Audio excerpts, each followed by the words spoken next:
아멘.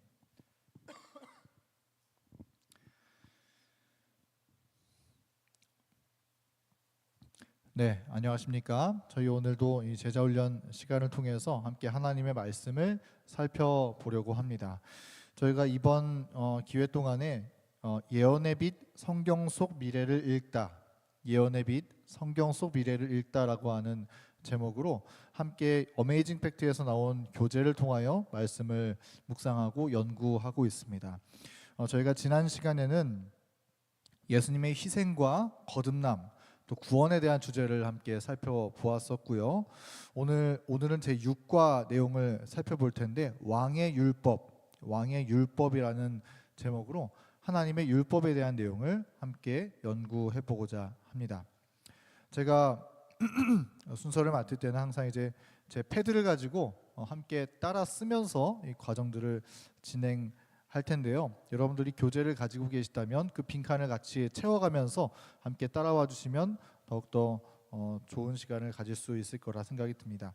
먼저 이 왕의 율법 본문의 내용을 함께 읽어보도록 하겠습니다. 다니엘서 6장 1절부터 28절에 있는 내용을 설명한 글입니다. 메데페르시아 왕 다리오는 바벨론 정복 후 단 한 사람을 제외하고 바벨론 정부 관리를 모두 처형하였습니다. 그 운 좋은 사람은 바로 진실한 하나님의 종 다니엘이었습니다. 다니엘은 70년 전 유다에서 바벨론으로 포로로 끌려와 바벨론 왕들의 고문으로 왕궁에서 일해왔습니다. 다니엘은 마음이 민첩한 사람으로 온 나라에 알려져 있었습니다. 다리오 왕은 다니엘을 살려두었을 뿐만 아니라 그를 세워 전국을 다스리게 했습니다. 이에 메데페르시아 관리들은 왕이 이 늙은 히브리 포로를 자신들 위에 세우려 한다는 사실을 알고 시기하며 격분하였습니다. 그래서 그들은 음모를 꾸몄는데 향후 30일 동안 왕 외에 다른 사람이나 신에게 기도하는 사람은 누구든지 사자굴에 넣겠다는 법령에 다리오 왕이 어인을 찍도록 한 것이었습니다. 그들은 다니엘이 기도 생활을 멈추지 않을 것이며 다른 우상에게 경배하지 말라는 하나님의 율법에 확고하게 순종할 것을 알고 있었습니다. 예상대로 관리들은 다니엘이 창문을 열고 하나님께 기도하는 장면을 포착하였습니다.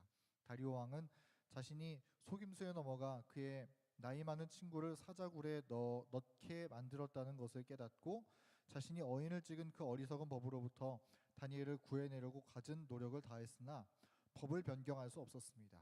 다니엘이 사자굴에 던져지자 하나님이 천사를 보내어 사자의 입을 닫게 하심으로 다니엘의 충성에 보답하셨습니다.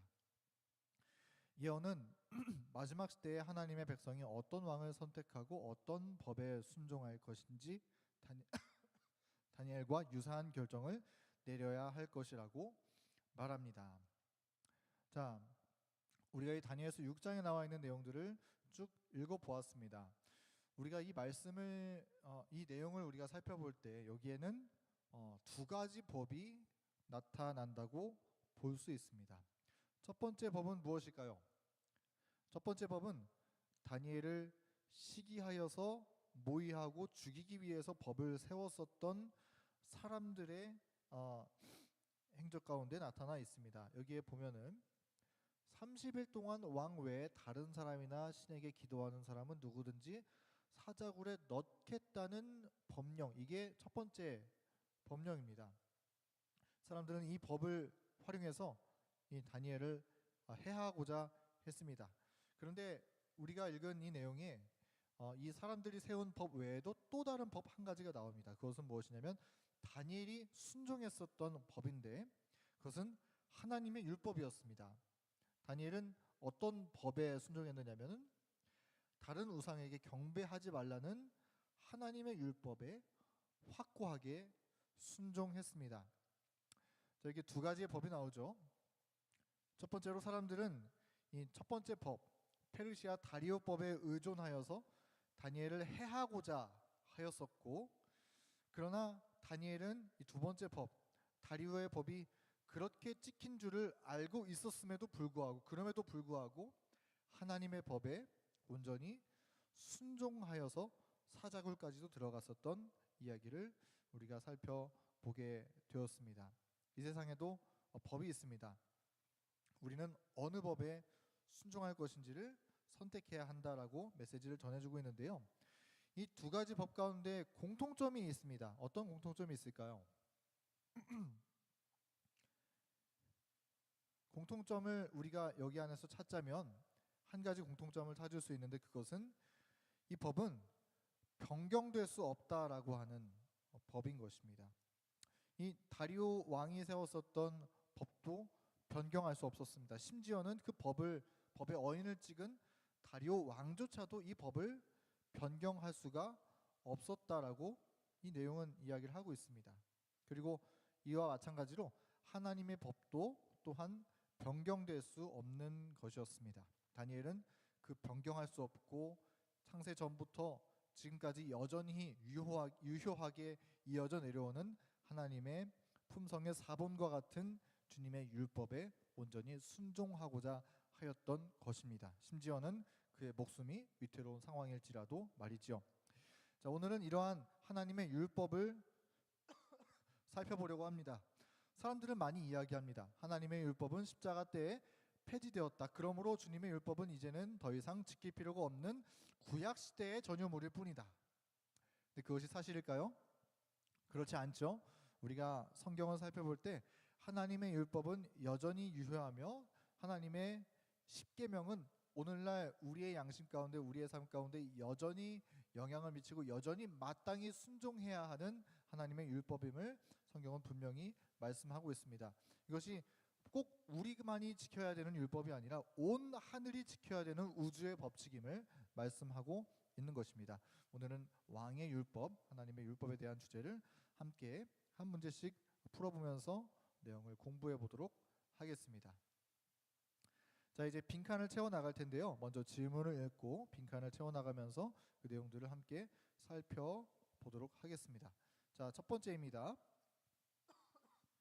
첫 번째 질문은 이것입니다. 하나님의 율법이 수정되거나 폐지될 수 있나요? 라고 하는 질문입니다. 자, 한번 성경절 읽어보겠습니다. 누가복음 16장 17절. 빈칸에 들어갈 말을 한번 생각해 보면서 읽어보시면 좋겠습니다. 그러나 율법의 한 획이 떨어짐보다 천지가 무엇이 쉬우니라. 괄호에 뭐가 들어가야 되죠? 천지가 없어짐이 쉬우니라. 율법의 한 문장이 아니고 한 획이 떨어지는 것보다 천지가 없어지는 게 더 쉽다라고 이야기를 하고 있는 것입니다. 그 아래에 있는 말씀도 쭉 읽어보겠습니다. 시편 89편 34절. 내 언약을 깨뜨리지 아니하고 내 입술에서 낸 것은 변하지 아니하리로다. 하나님께서 입술로 바라여 말씀하신 것은 변함이 없다 하는 말씀을 얘기하고 있죠. 시편 111편 7절 8절. 그의 손이 하는 일은 진실과 정의이며 그의 법도는 다 확실하니 영원 무궁토록 정하신 바요 진실과 정의로 행하신 바로다. 한번 하나님께서 정하셨는데 이것은 영원 무궁토록 정하셨다 하는 말씀입니다. 말라기 3장 6절. 나 여호와는 변하지 아니하나니. 자, 이러한 말씀들이 기록되어 있죠. 그래서 우리가 이런 말씀들을 살펴보고 있는데, 그럼에도 불구하고 오늘날 기독교에서 주장하고 있는 많은 주장 가운데 하나는 많은 사람들이 율법 폐지를 주장하는 것입니다. 그래서 하나님의 율법은 십자가에서 폐지됐고 그래서 안식일도 지킬 필요가 없다, 그렇게 주장을 하는 것이죠. 그런데 그런 것이 아니라 오늘 우리가 확인한 말씀처럼 하나님께서 변하지 않으시는 것처럼 하나님의 율법도 변하지 않음을 우리는 확인할 수 있는 것입니다. 사람은 한 번 말하고도 마음이 바뀔 수 있을까요? 내가 전에 이렇게 말했는데 살펴보니까 저게 더 좋아 하면은 사람의 마음은 바뀔 수 있는 것입니다. 그게 사람의 불완전함이죠. 그러나 하나님은 한 번 말씀하시면 결코 변할 수 없는 것입니다. 특별히 하나님의 율법은 모든 말씀이 그렇지만 더더욱 그렇습니다. 하나님의 품성의 사본과 같은 주님의 율법은 주님께서 한번 바라여 말씀하셨던 이 율법은 결코 변개될 수가 없는 것이죠. 우리가 그러한 사실을 함께 살펴보고 있는 것입니다. 여기 아래에 있는 내용을 그래서 읽어보겠습니다. 하나님의 십계명은 어떤 상황에서도 수정되거나 폐지될 수 없습니다. 그렇죠? 성경에 하나님의 법을 변경하고자 하는 시도가 있을 것이 딱 한 번 다니엘서에 기록되어 있는 게 있죠. 하나의 예언 가운데 하나님의 때와 법을 변개코자 할 것이다라고 하는 작은 뿔의 세력의 활동에 의해서 그것을 이루고자 할 것이나, 그러나 그럼에도 불구하고 하나님의 십계명은 지금까지가 아니라 영원히 변경되거나 수정되거나 폐지될 수 없습니다라고 하는 것이 올바른 명제인 것입니다. 십계명은 하나님만큼이나 영속적입니다. 성경에는 왕들 헤롯, 아하수에로, 다리오 왕들이 법을 제정한 후 수정하기를 원했지만 그럴 수 없었던 3번의 경우가 나옵니다. 약하고 우유부단한 왕들의 법도 변경할 수 없을진데 하나님이 친히 손가락으로 돌에 새긴 그분의 영원한 법이 어찌 바뀔 수 있겠습니까? 하나님과 그분의 율법을 비교한 내용을 살펴보세요 하는 내용입니다. 하나님께서 특별히 십계명을 주실 때는 손가락으로 그 돌비에 글씨를 새겨서 표현하여 전해주셨습니다. 이것은 돌에 새기셨다는 것은 돌에 새긴 것이 지워질 수 있나요? 돌에 새겨진 글씨는 지워질 수가 없는 것처럼 주님의 율법은 변경될 수 없다라고 하는 것입니다. 저기 아래 우리가 표를 보면은 이 표는 이 하나님의 특성과 하나님의 율법의 특성이 똑같다라고 하는 사실을 보여주는 내용인데요. 우리가 예시로 한 가지만 보겠습니다. 우리 누가복음 18장 19절 말씀이 여기 있는데 누가복음 18장 19절 말씀에는 어떤 말씀이 써 있냐면은 예수께서 이르시되 내가 어찌하여 나를 선하다 일컫느냐 하나님 한 분 외에는 선한 이가 없느니라.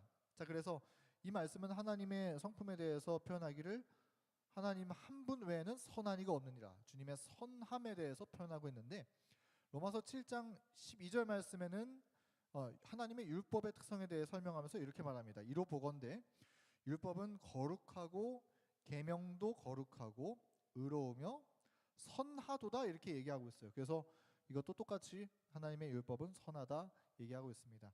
하나님도 선하시고 율법도 선합니다. 그러한 내용들이 여기 이 말씀 가운데 쭉 나와 있는 모든 기록들입니다.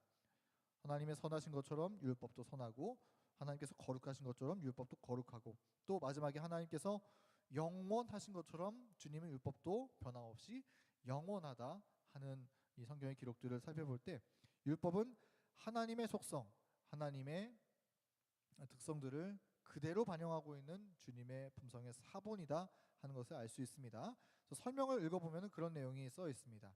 하나님의 율법이 변경될 수 없는 이유는 그것이 하나님의 품성의 사본이기 때문입니다. 여기 할 수 있다면 하나님의 품성의 사본에다가 동그라미를 쳐보시면 좋겠습니다.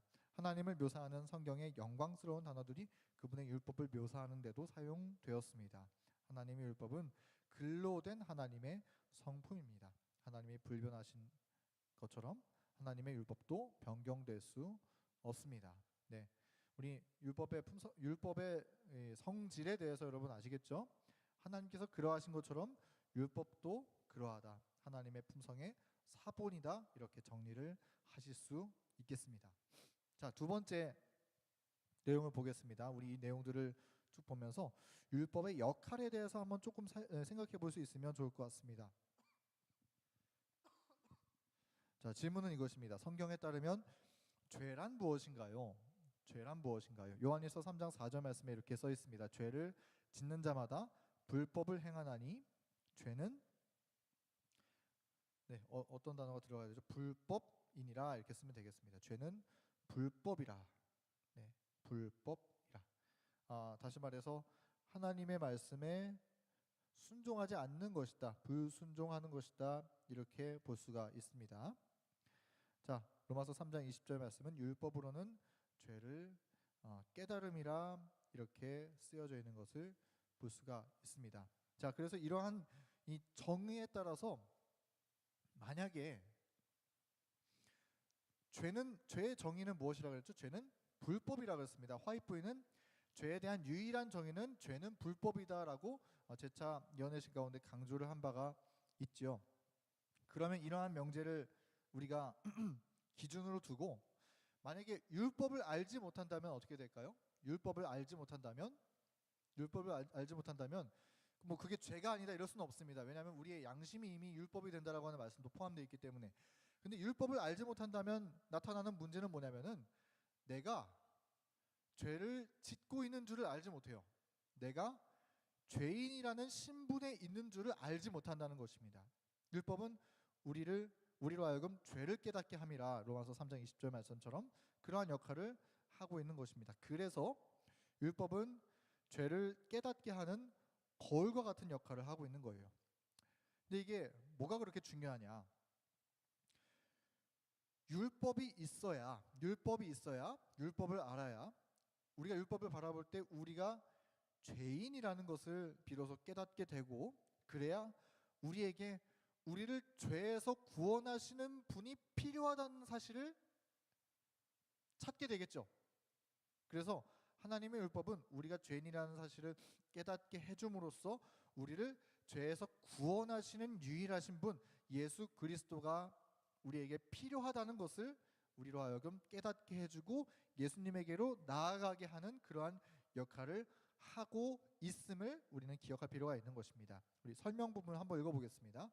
마귀가 율법을 미워하는 이유는 율법이 우리로 하여금 죄에서 구원할 구주가 필요하다는 사실을 일깨워주기 때문입니다. 여기 보면은 율법이 우리로 하여금 죄에서 구원할 구주가 필요하다는 사실을 일깨워준다 하는 구절에 밑줄을 쳐주시면 되겠습니다. 로마서 4장 15절에는 율법이 없는 곳에는 범함도 없느니라고 기록되어 있습니다. 율법이 누구를 구원할 수는 없지만 하나님의 완전하심에 비하여 우리의 불완전함을 드러냅니다. 네, 여러분, 그러므로 우리는 하나님의 율법을 존중해야 합니다. 하나님의 율법을 더 깊이 이해해야 하고 그리스도에게로 나아가는 그러한 자세가 우리에게 필요한 것입니다. 그래서 다윗은 말하기를 하나님의 율법을 사모하는 마음에 대해서 표현하기를 어디까지 말씀했냐면은 내가 주의 계명들을 사모함으로 내가 입을 열고 헐떡였나이다 이렇게 표현했어요. 주의 계명들을 사모함으로 내가 입을 열고 헐떡였나이다. 이게 어떤 표현일까요? 우리 더운 찌는 듯한 그런 더운 여름에 우리 강아지들이 어떻게 하나요? 혀를 내밀고 헉헉헉 이렇게 하지 않습니까? 그 더운 날씨를 이겨내기 위해서 헐떡헐떡이는 것입니다. 그 갈증을 표현하면서 하나님의 계명을 향한 우리의 사모하는 마음이 마치 이와 같아야 한다라고 하는 것을 말하고 있는 것입니다. 우리는 하나님의 말씀에 대해서, 하나님의 계명, 주님의 율법에 대해서 더 많이 알기를, 그래서 더욱더 예수님에게 가까이 나아가기를 간절히 소망하는 마음으로, 그렇게 갈급한 마음으로 바라보고 연구하며 존중해야 한다라고 하는 것입니다. 그리고 순종해야 한다는 것을 이야기를 하고 있다라고 하는 것입니다. 다윗과 같은 그러한 마음으로 주님의 율법을 사모하는 하나님의 법의 백성들 우리 모두 되기를 간절히 소망합니다. 자, 요한일서 3장 4절에 나와 있는 3번 질문 보겠습니다. 어떤 율법이 언급되어 있나요? 로마서 7장 7절. 율법으로 말미암지 않고는 내가 죄를, 우리 아까 살펴본 말씀처럼 내가 죄를 알지 못하였으니 이렇게 답을 쓰시면 되겠습니다. 내가 죄를 알지 못하였으니, 율법이 탐내지 말라 하지 아니하였다면 내가 탐심을 알지 못하였으리라. 하나님의 율법을 통해서 죄를 깨닫게 된다라고 하는 것을 우리 이 내용을 통해서 살펴보고 있습니다. 설명을 우리가 패스하고요. 4번 보겠습니다. 자, 예수님은 십계명을 지키셨나요? 당연한 질문이지만 한번 성경절을 통해서 보자면 요한복음 15장 10절 내가 아버지의 계명을 지켜라고 쓰시면 되겠습니다. 지켜. 그래서 여기 설명되어 있는 것은 예수님은 우리의 모본으로서 참으로 십계명을 준수하셨습니다 라고 쓰여 있습니다. 자, 여기 모본이라고 하는 단어가 있는데 이것은 무슨 뜻이죠? 예수님께서 우리의 모본으로서 주님의 율법을, 하나님의 십계명을 준수하신 것처럼 우리도 그 모본을 따라서 주님의 율법에 순종해야 한다라고 하는 것을 이 말씀은 우리에게 나타내 주고 있는 것이죠. 자, 우리 그런 사실을 기억하시면서 다음 5번 질문으로 넘어가 보도록 하겠습니다. 얼마나 많은 사람이 범죄하였나요? 라고 하는 질문입니다. 로마서 3장 23절 말씀에 여기 괄호에 들어갈 단어가 무엇일까요? 이 단어를 헷갈리면 안 됩니다. 많은 사람이 죄를 범하였음에 하면 틀립니다. 모든 사람이 죄를 범하였음에 하나님의 영광에 이르지 못하더니라고 이 말씀은 기록하고 있습니다. 그러니까 모든 사람이 죄를 범하였다는 말은 여기에 해당되지 않는 사람이 있을까요? 없겠죠. 모든 사람이 죄를 범하였다라고 하는 것이 성경의 명제인 것입니다. 그리고 그로 말미암아서 6번 범죄하는 삶에 대한 형벌은 무엇인가요? 로마서 6장 23절의 말씀입니다. 죄의 삭은 너무 유명한 말씀이죠. 사망이요. 사망 쓰시면 되겠습니다. 사망.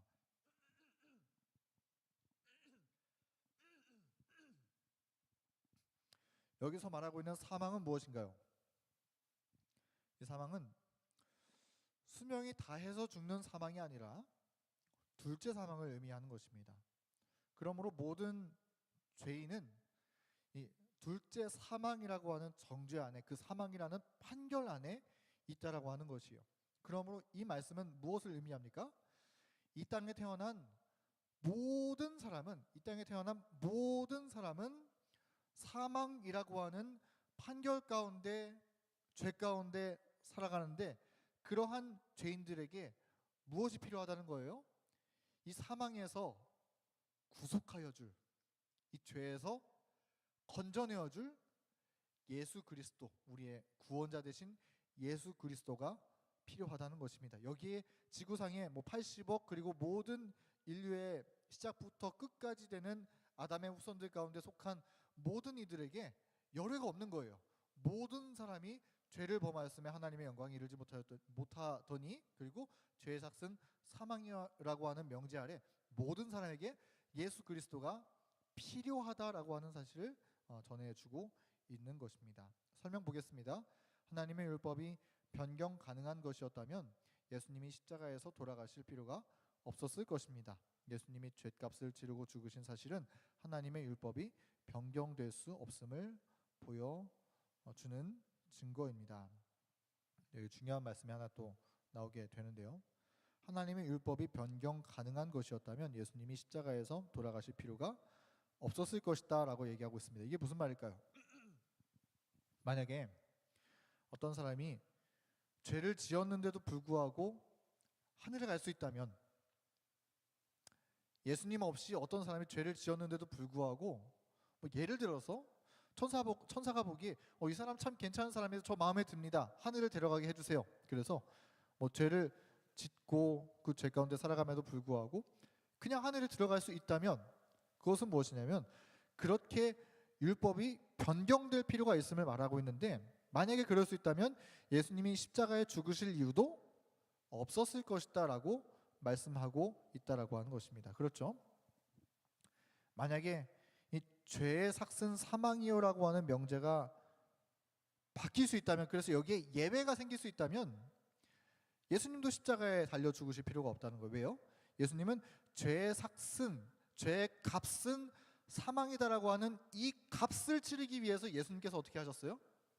이 율법을 제정하신 그분께서 직접 그 죄의 값을 치르신 거예요. 그래서 예수님께서 십자가에서 사망, 즉 둘째 사망을 겪으시면서 죽게 되셨다라고 하는 것입니다. 그러므로 이걸 정리하자면 예수님께서, 이걸 이제 한번 역으로 생각해 봅시다. 예수님께서 지신 십자가는, 예수님의 죽음은 하나님의 율법이 그 어떤 예외 상황도 없이 결코 변할 수 없는 것이라는 사실을 증명하는 기념비와 같은 것이라고 우리는 이해할 수 있는 것입니다. 그렇죠? 이 죄의 삭은 사망이요라고 하는 게 변해서, 아니면 여기에 예외가 생길 수 있어서 누군가는 죄를 지었음에도 불구하고 예수님 없이 하늘에 갈 수 있다면은, 만약에 아담과 하와가 죄를 범했어요. 근데 하나님 봐주세요 하고 하나님 만약에 봐주신다면, 그럴 수 있다면 예수님께서 십자가에서 죽으실 필요도 없었다는 것이죠. 왜냐하면 그 예외를 예수님도 적용하면 되잖아요. 근데 그러면 사단도 적용될 수가 있는 거예요. 그렇죠? 사단도 하늘에서 죄를 범했습니다. 하나님의 사랑은 거짓이라고 주장하고 본인의 정보를 세우고자 했어요. 그 사단도 죽이면 안 된다라고 하는 결론이 나게 되는 것입니다.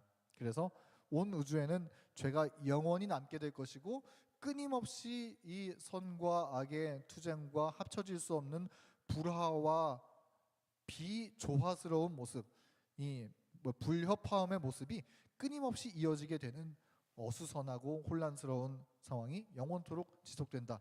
그런 곳을 우리가 하늘이라고 부를 수 있을까요? 그렇기 때문에 이 하나님의 율법은 변경될 수 없으며, 그리고 십자가와 율법은 이와 같이 서로 조화되며 십자가는 주님의 율법이 결코 변할 수 없다라고 하는 사실에 대한 기념비가 된다라는 것을 여러분들이 꼭 기억해 주시면 좋을 것 같습니다. 자, 7번 보겠습니다. 어떤 이들은 구약시대 이후 신약시대 그리스도인들은 십계명을 준수할 필요가 없다고 주장합니다. 예수님은 이 주장에 대해 어떻게 말씀하시나요? 라고 하는 질문입니다. 우리 성경절을 먼저 좀 채워보도록 하겠습니다. 마태복음 19장 17절. 이 신약시대 이후의 그리스도인들이 십계명을 준수할 필요가 있느냐? 예수님께서 직접 말씀하십니다. 내가 생명에 들어가려면 계명들을 지키라 써주시면 되겠습니다. 지키라. 계명들을 지키라라고 써주시면 되겠습니다. 예수님께서도 인정하시기를 생명에 들어가려면 계명들을 지키라 말씀하셨습니다. 요한복음 14장 15절. 너희가 나를 사랑하면 나의 계명들을 지키리라.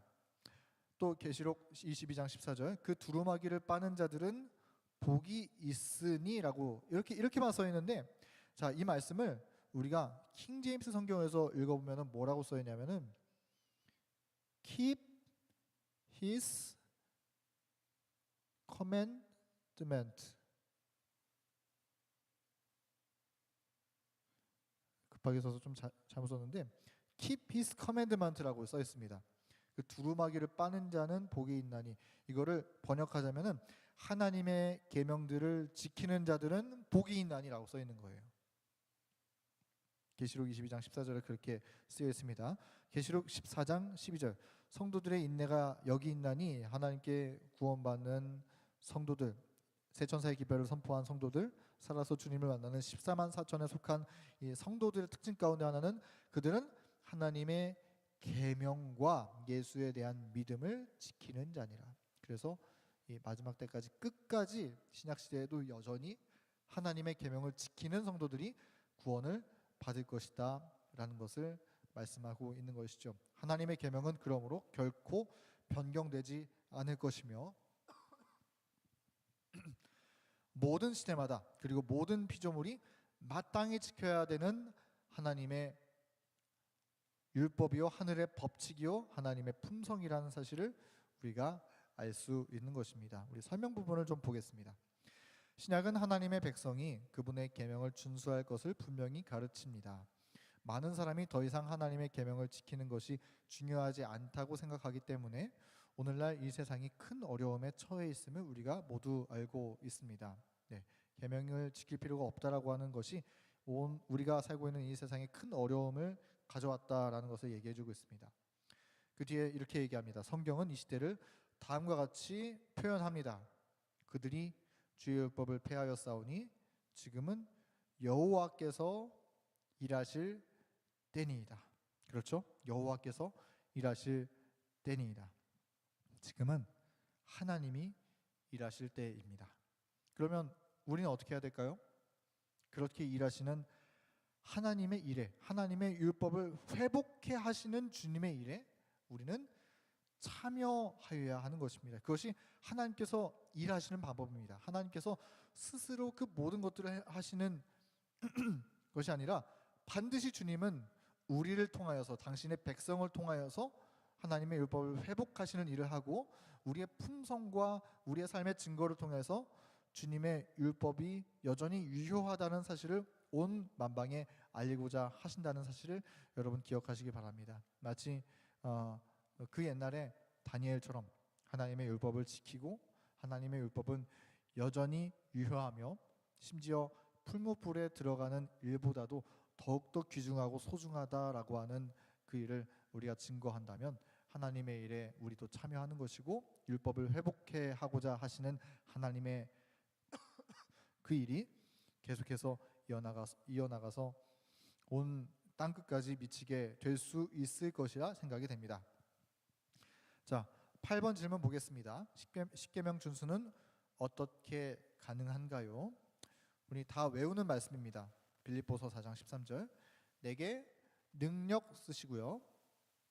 내게 능력 주시는 자 안에서 내가 모든 것을 할 수 있느니라.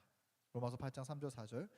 죄를 인하여 자기 아들을 죄 있는 육신의 모양으로 보내어 육신의 죄를 정하사 육신을 쫓지 않고 그 영을 쫓아 행하는 우리에게 율법의 요구를 이루어지게 하려 하심이라. 즉 하나님의 율법은 주님의 영을 쫓아 행하는 이들에게 율법의 요구를 이루어 주신다. 우리가 율법을 회복해 하는 운동에 참여한다 그런 얘기를 앞서 나눴는데 그것은 성령께서 우리 마음속에 해주시는 일이라는 것입니다. 성령을 쫓아 행할 때 이룰 수 있는 일이다. 빌립보서 1장 6절. 너희 속에 착한 일을 시작하신 이가 그리스도 예수의 날까지 이루실 줄을 우리가 확신하노라. 성령 하나님께서 우리 마음속에 들어오셔서 일하시는데 우리 속에서 우리랑 상관없이가 아니라 우리 속에서 착한 일을 시작하신 이가 이 착한 일이 하나님의 율법에 순종하는 일이거든요. 그렇게 하신 이가 그리스도 예수의 날까지 이루실 줄을 우리가 확신하노라. 그래서 이 설명 보겠습니다. 사람이 거듭나면 성령을 통하여 예수 그리스도가 그 사람의 삶에 임하심으로 기이하게 순종할 수 있게 하십니다. 우리가 이 성령의 능력을 통하지 않고는 이 율법에 순종하는 것이 도무지 불가능한 것처럼 보이는 일들이거든요. 도무지 내 마음과 이 조화되게끔 느껴지지 않는 일들, 아무리 율법을 지키고자 하더라도 내 속에는 도무지 그 율법에 동의되지 않는 그런 죄인의 습성이, 그 죄된 본성이 우리에게 있는데, 그것이 아니라 그런 죄된 본성을 따르는 것이 아니라 우리가 성령을 따를 때, 그래서 그 율법의 특성, 고유의 특성 그대로를 가지고 계신 그 성령의 인도하심을 따라서 우리가 살아갈 때 그 성령의 능력으로 우리가 하나님의 율법에 순종할 수 있음을 말씀해주고 있는 것입니다.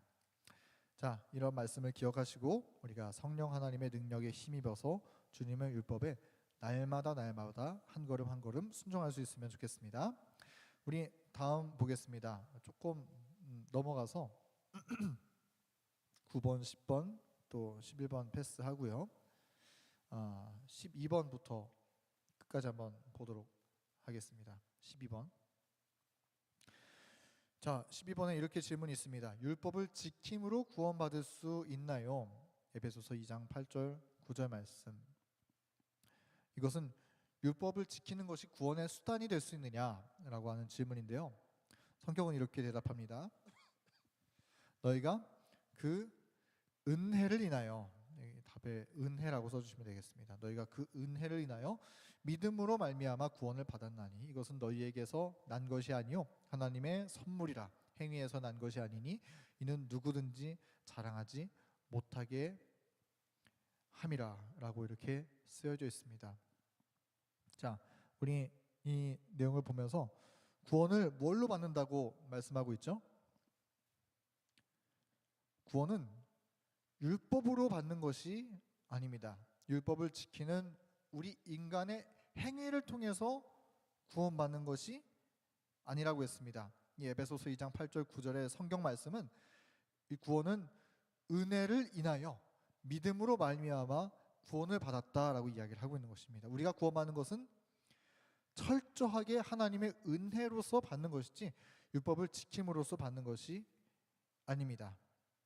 물론 우리가 하나님께 심판을 받는 일은 행위를 통해서 심판을 받는 하늘의 기록책에 의해서 받는 것이지만, 그러나 행위가 구원에 있어서 우리의 구원에 있어서 근거가 될 수는 결코 없는 것입니다. 우리의 구원의 근거는 100% 하나님의 은혜라는 사실을 잊지 말아야 합니다. 13번 문제 보겠습니다. 무엇이 사람으로 하나님의 율법에 순종하게 하나요? 이것은 하나님의 율법에 순종하는 동기를 말하고 있는 것입니다. 로마서 13장 10절 말씀. 그러므로 무엇은 율법의 완성이니라? 여기에 들어갈 단어는 사랑이라고 쓰시면 되겠습니다. 사랑은 율법의 완성이니라. 이어지는 말씀 보겠습니다. 마태복음 22장 37, 39절. 내 마음을 다하고 목숨을 다하고 뜻을 다하여 주 너의 하나님을 사랑하라 하셨으니 이것이 크고 첫째 되는 계명이요 하면서 둘째도 이와 같으니 내 이웃을 내 몸과 같이 사랑하라 라고 말씀하고 있죠. 그래서 이 사랑이라고 하는 것이 동기임을 말씀하고 있습니다. 요한일서 5장 3절. 하나님을 사랑하는 것은 이것이니 우리가 그의 계명들을 지키는 것이라. 우리가 하나님을 사랑하면 계명들을 지킨다라고 써 있는 것입니다. 자, 우리가 이러한 말씀들을 보면서 오해하면 안 됩니다. 근데 어떤 사람은 이렇게 이 말씀들을 해석하는 경우들이 있어요. 이 말씀들을 보면서 이제 구약 시대에는 율법을 지킴으로써 구원받지만 신약 시대에는 율법을 지킴으로써가 아니라 사랑만 하면 됩니다. 사랑이 율법을 대체했습니다. 이렇게 주장하는 분들이 있는데 이것은 아다르고 어다른 게 아니라 잘못된 해석이라고 보실 수가 있습니다. 왜냐하면은 이 말씀은 하나님의 율법을 폐지되었다는 그 어떠한 이야기도 남기고 있지 않기 때문이에요. 이것은 율법을 지키는 우리의 동기에 대한 말씀인데 하나님의 율법을 지키는 우리의 마음은, 우리의 동기는 내 마음을 다하고 목숨을 다하고 뜻을 다하여 하나님을 사랑하고 또 그렇게 이웃을 사랑함으로써 하나님의 율법을 지킬 수 있다라고 하는 사실을 알려주고 있는 것입니다. 우리의 율법을 지키는 동기가 사랑이라는 사실을 말씀해주고 있는 것입니다. 설명 보겠습니다. 사랑은 엄청난 동기를 부여합니다. 십계명의 처음 네 계명은 하나님께 대한 우리의 의무를 포함하고 있습니다. 하나님을 사랑하면 그분의 계명에 순종하는 일이 기쁨이 됩니다. 나머지 6계명은 사람에 대한 우리의 의무를 포함합니다. 진심으로 이웃을 사랑하면 상처를 주는 일은 절대 하지 않으려고 할 것입니다. 네, 그래서 우리가 하나님의 율법에 순종하는 것은 사랑이라는 동기에 의해서 그리스도의 사랑이 우리를 강권하시는 예수님의 사랑에 우리도 하나가 되어서 우리도 주님을 사랑하게 될 때 주님의 율법이 우리 마음 가운데 지켜지게 되는 것입니다. 14번 보겠습니다. 하나님의 율법을 준수하지 않으면서 진정한 그리스도인이 될 수 있나요? 라고 질문하고 있는데 정답은 그냥 아니요 이렇게 생각하시면 됩니다. 아니요. 네. 그렇게 될 수 없습니다. 이 말씀 요한일서 2장 3절 4절 우리가 그의 계명을 지키면 이게 조건입니다. 계명을 지키면 이로써 우리가 그를 아는 줄로 알 것이요 그를 아노라 하고 그의 계명을 지키지 아니하는 자는 거짓말하는 자요 진리가 그 속에 있지 아니하되 라고 이야기를 하고 있습니다. 자, 15번 중요한 이슈가 있어서 15번 한번 살펴보겠습니다. 구약의 율법 중 그리스도인들이 더 이상 준수할 필요가 없는 율법도 있나요? 구약의 율법 가운데 종류가 있습니다. 근데 그리스도인들이 더 이상 준수할 필요가 없는 율법도 왜냐하면 이런 말씀을 근거 삼아서 어떤 사람들은 십계명까지도 모든 하나님의 율법이 폐지되었다고 주장하기 때문에 이것을 우리가 명확하게 이해할 필요가 있는 것입니다. 에베소서 2장 15절 원수된 것 곧 여기 괄호에 들어갈 말은 중간입니다. 중간에 막힌 담을 자기 육체로 허시고 법조문으로 된 계명의 율법을 폐하셨으니 이는 이 둘로 자기 안에서 한 세 사람을 지어 화평하게 하시고 이렇게 쓰여져 있습니다. 자, 근데 여기에 보니까 법조문으로 된 계명의 율법을 폐하셨으니라고 이렇게 써 있죠. 자, 근데 여기 법조문으로 된 계명의 율법이라고 써 있는 이 부분이 개역 한글 성경에는 뭐라고 써 있냐면은 이렇게 써 있습니다. 의문에 속한 계명의 율법 이렇게 써 있습니다. 의문에 속한 계명의 율법이다. 이 의문에 속한 계명의 율법이라고 하면 이게 무엇을 말하는 걸까요? 영어로 하면은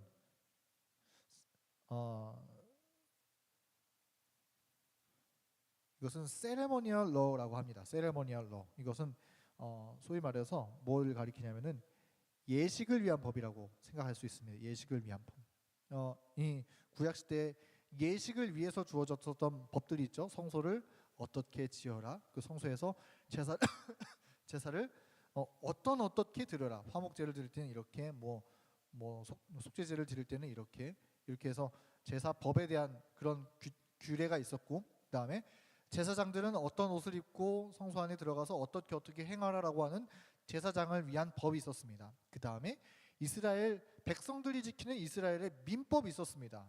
7년 후에 희년이 있을 것이라서 그 희년에는 땅을 다 원래 주인들에게 돌려줄 것이고, 이 여러 가지 이스라엘 민법이 있었습니다. 이런 것들이 예수님께서 십자가에 달려 죽으심으로써 패해졌다라고 이야기를 하는 것입니다. 왜 그렇죠? 더 이상 이스라엘은 남은 백성으로서의 사명이 끝났어요. 그리고 이 모든 성소제도의 실제이신 예수 그리스도께서 오셨기 때문에 더 이상 이 의문에 속한 법은 지킬 의무가 남아있지 않게 되는 것입니다. 그러나 그것이 십계명을 폐지했다라고 하는 주장으로 사용될 수 있는가? 그것은 결코 아니라는 것이죠. 하나님의 십계명은 우리가 앞서 살펴본 것처럼 영원토록 유지되는 하나님의 품성의 사본의 법이기 때문에 그런 것입니다. 자, 우리가 여기까지 공부를 했고요. 조금만 더 보겠습니다. 사탄은 특별히 누구를 미워하나요? 계시록 12장 17절 말씀. 용이 여자에게 분노하여 돌아가서 그 여자의 남은 자손 곧 하나님의 계명을 지키며, 말씀은 암송할 말씀입니다. 하나님의 계명을 지키며 예수의 증거를 가진 자들과 더불어 싸우려고 바다 모래 위에 서 있더라. 자, 그래서 이러한 말씀을 근거로 사단의 공격을 받는 교회이지만, 그러나 마지막 시대에 하나님께서 말씀하신 요한계시록에 예언하여 주신 마지막 때의 교회, 우리 제7일 안식교 예수님교회의 특성은 우리라고 증명할 수 있는 고유의 특징은 하나님의 계명을 지키는 특징, 예수의 증거를 가진 자라고 하는 특징을 우리는 반드시 소유하고 내비치며 살아야 한다라고 하는 것이죠. 그것을 우리가 기억할 수 있으면 좋겠고, 또 17번 마지막으로 보겠습니다. 하나님의 율법을 준수할 때 어떤 영광스러운 보상이 주어지나요? 내가 이것을 너희에게 이름은 내 기쁨이 너희 안에 있어 너희 기쁨을 충만하게 하려 하며, 주님의 율법을 준수할 때 주님께서 우리의 기쁨을 충만하게 하신다 하셨고, 잠언 29장 18절은 율법을 지키는 자는 복이 있나. 우리가 이런 복에 대한 말씀을 살펴볼 때 이것은 구원, 하나님의 구원과 영원한 생명, 영생을 의미한다 하는 사실을 볼 수가 있습니다. 또 시편 119편 165절, 주의 법을 사랑하는 자에게는 큰 평안이 있으니 그들에게는 장애물이 없으리이다. 왜냐하면은 이 율법에 거치는 것이 없어요. 하나님께서 내 안에 계시고 주님의 율법의 특성들을 우리도 사모하게 되면서 우리도 자원하여 따르고자 하는 마음이 있을 때 우리 마음속에 싸우는 것이 없어요. 그래서 큰 평안이 있을 것이다 라고 말씀하고 있는 것입니다. 행복과 기쁨, 평안과 더 풍성한 삶이 하나님의 율법에 순종하는 자들에게 이르러 옵니다. 다윗이 금보다 하나님의 계명을 더 사모한다고 한 것은 이상한 일이 아닙니다. 하나님의 율법을 지킴으로써 때때로 어려운 일들도 생길 수가 있을 것입니다. 다니엘과 또 다니엘의 세 친구들이 경험했었던 것처럼 그런 어려운 일들이 안식일을 지킴으로써 주님의 율법에 정직하게 따라 순종할 때 생길 수도 있습니다. 물론 그럴 수도 있습니다. 그러나 그러한 일들보다 주님의 율법을 지킴으로써 얻는 복과 은혜와 축복이 훨씬 더 우리의 삶에 넘치게 하시겠다 주님은 분명하게 약속하셨습니다. 이런 것들을 우리가 우리의 삶에서 날마다 경험하면서 주님의 율법을 더욱더 존중하고 하나님께 더 가까이 나아가고 주님의 십자가의 보혈의 능력을 힘입어 살아가는 저희 모두가 되기를 간절히 바라면서 오늘 율과 왕의 율법 공부를 마치도록 하겠습니다.